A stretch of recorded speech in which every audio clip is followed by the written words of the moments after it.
handing out signs with this message. Transit advocacy group TTCriders is calling a day of action today at 40 subway stations. They're trying to stop what they're calling Ford's TTC takeover and a proposed $1.1 billion in funding cuts over the next 10 years. There's already long waits for the TTC, there's overcrowding, and there's already a wait for the new streetcars, so I think enough is enough. I've ridden public transit in other cities, and it's a lot stronger, so I feel like there should be more investment, not cuts. Mostly positive. I mean, there's sometimes delays, but for the most part, I'd say fairly positive. Wouldn't complain too much. Varying opinions on Toronto's transit system.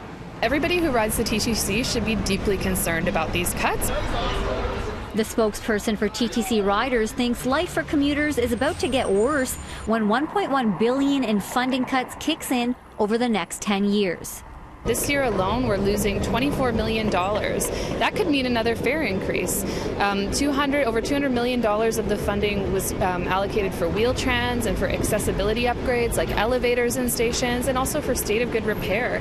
If we don't get this funding, we are going to see our system decay. We're going to see more delays, more disrepair in the subway system. Exact opposite of what we need to be doing as a province, as a country, as a society. We need to invest in public transit, invest in alternatives to driving, get more cars off the street, from an environmental perspective, from a city planning perspective. I ride the TTC with a stroller quite often, and so it's sometimes hard to get on. I have to let a few trains go by, and there are a few stations that aren't accessible, and that makes it difficult for me with a stroller, but more importantly for people with mobility impairment.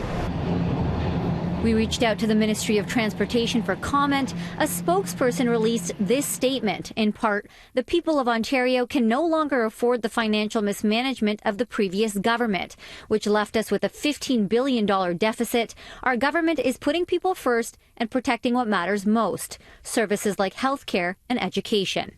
Well, what I'd like to see, honestly, is that the government sits down with the stakeholders like ATU, who are the transit professionals, who have delivered over 120 years of professional service moving our 1.8 million people. They have had no public consultation. They have not consulted the stakeholders. We need to be part of that dialogue.